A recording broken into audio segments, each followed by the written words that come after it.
It has been a very busy month here at Tapestry. We've had stewardship pitches and reflections on our 30th anniversary and new members and departures and everything else. So this morning I thought we'd just take a breath together. Just have some quiet moments together as we find the restoration that comes from being in this space with each other. And the first question I have for you this morning is, when have you fallen in love with the world? I know I love this world most days. Most days like today, I wake up and I am glad to be alive. And this morning I woke up at just the right time. There was a light coming in through the drapes in our bedroom, and it found its way to the crystals in the light that from the ceiling, and it makes these rainbow sparkles on the wall that are just beautiful to wake up to. And if you reach up and you jiggle the light a little bit, the sparkles move and everything feels right at that moment. It always amazes me how wondrous that is. This seemingly random mix of sunlight, a crack in the curtain, and a few hanging crystals producing a glittering light parade. White light refracting through crystal, revealing its colors. Even just that scientific explanation is enough to bring me joy. Now that's a good day. A bad day might start with me reaching for my laptop, falling deep into stories about war or violence or what the latest nonsense statement is that's been released from Washington. Now, I can fall into that black hole for a half hour or an hour without even noticing it. And you can be sure that when that's happening, I am not paying any attention to rainbows on my wall. Those days, I don't feel like I'm in love with the world. Its mysteries and gifts, its wonders and marvels are far, far from my awareness. Instead, all I see are bombings and poverty and injustice, things that are important not to ignore. But when that's all I'm noticing, then all I can think is, how can anybody love a world where such terrible things happen? You know, this is one of the reasons I'm drawn to an idea called religious naturalism. And this idea is, it says that the world, just as it is enough to inspire awe at a level that feels religious, like those sparkles coming onto my walls in the morning light. Awe can be found in the laws of physics and the migration of whales and the changing of the seasons and the way light bends through a crystal. Religious naturalism just asks us to pay attention, not because the world is perfect, but because it is astonishing when we notice it. Oh, but what to do when chaos surrounds us? And it's hard then to notice what is naturally astonishing. And so we wonder, how do we fall in love with the world again?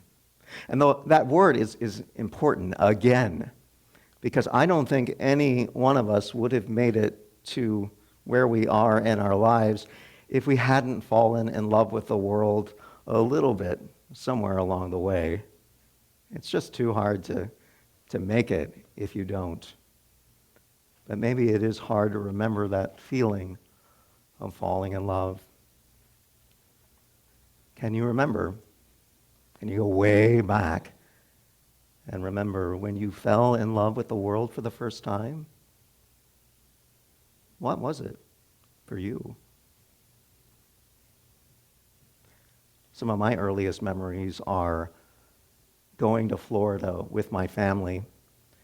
We stayed at this big old hotel, big pink hotel on a blindingly white beach.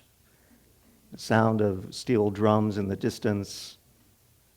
I remember a lizard sunbathing on a piece of driftwood. When you're little, everything's up close like that. Ocean waves crashing near the shore with endless possibility on the horizon. But maybe it's easy to fall in love with the world when you go away to a resort where everything's beautiful and where you have a moment to breathe, to play, to rest. Sometimes it feels like those moments are few and far between. So when have you fallen in love with the world? What moment of beauty and rest wooed you to this life, this earth? What special memory do you still carry of somewhere that's restorative? Somewhere you glimpsed just how lovely life could be.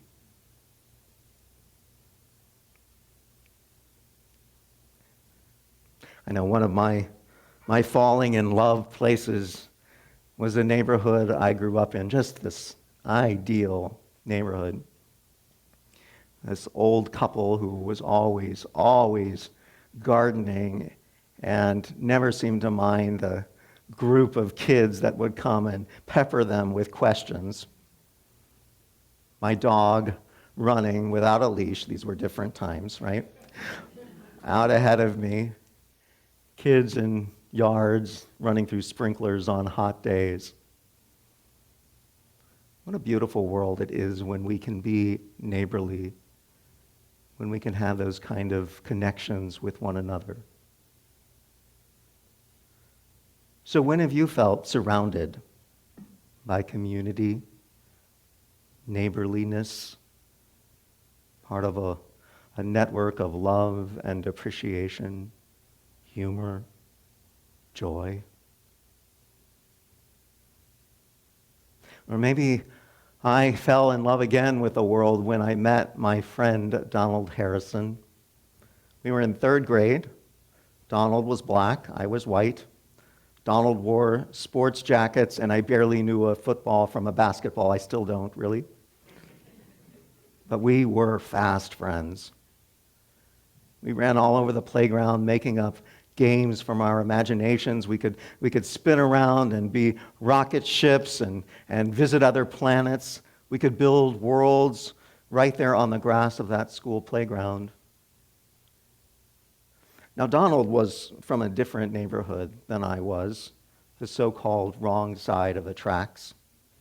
And I remember the teacher who pulled me aside and thanked me for being a friend to Donald, as though I were doing him a favor. It was my first real awareness that people were not always fair, not just. But on that playground, nothing mattered other than being together. Nothing mattered of those categories that the world tried to hand us. We traded coats and hats, one winter rolling the snow into a huge ball as though the world itself were something we could shape with our hands. What a wonderful world it felt like when friendship, remember friendship, was stronger than all the lines society had drawn. When have you fallen in love with the world? When have you had a friend who you could reveal your full self to? What did it feel like to dream together? To know one another? To be known?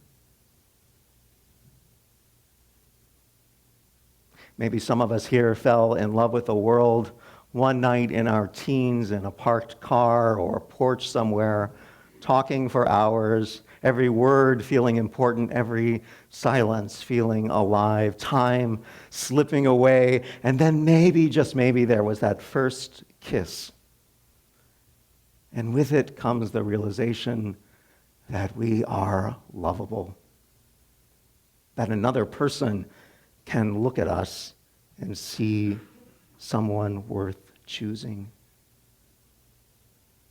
And in that moment, the whole world shimmers.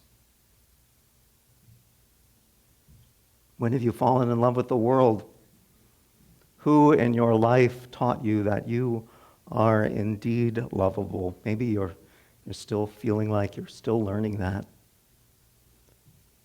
Was there someone along the way who offered a hug or kiss or words that changed you? Maybe we fall in love with the world when we get to see more of it, when we get to see the city skyline at night, or a mountain overlook, or a harbor shimmering in the sunlight. I remember being a teenager on a bus ride from Indiana, suddenly dropped into downtown Chicago for a field trip with a school group of 16-year-olds. Our eccentric, anti-MAME-esque art teacher gestured toward the city and said, "Be back by 3, darlings." Again, different times, right?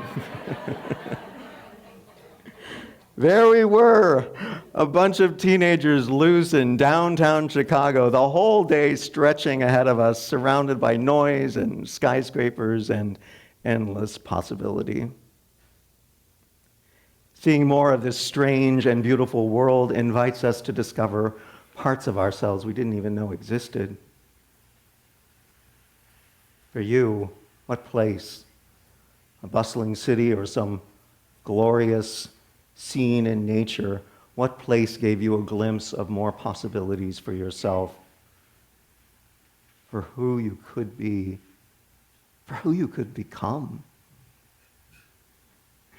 So many times, each one of us have fallen in love with the world, and so many times our love has been shaken.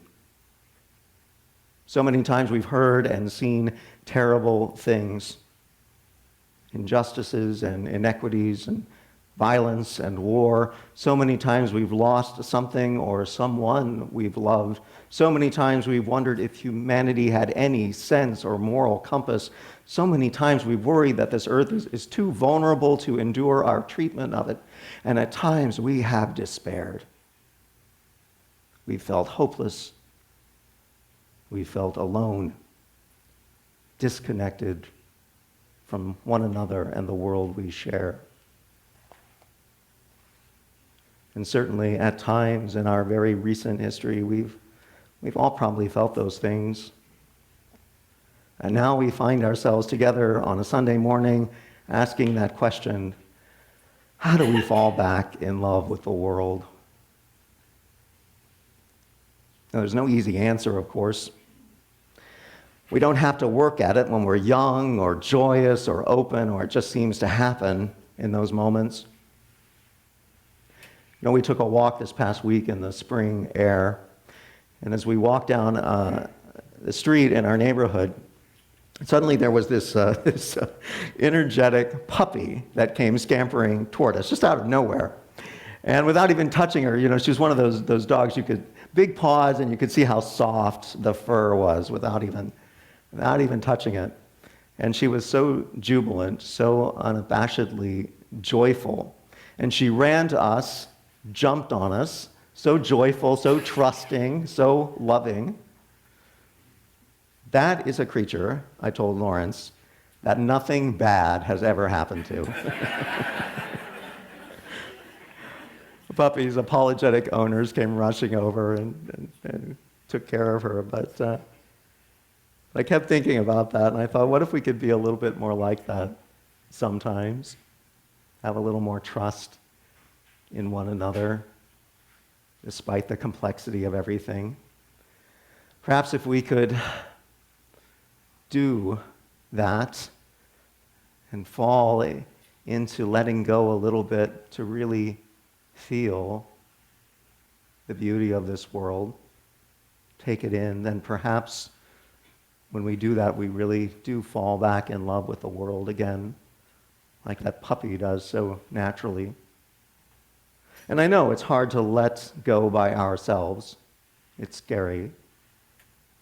But as we sit here in this room together, we know that there are others who will hold us if we are brave enough to let ourselves fall. And knowing that, maybe, gives us permission to fall back in love again.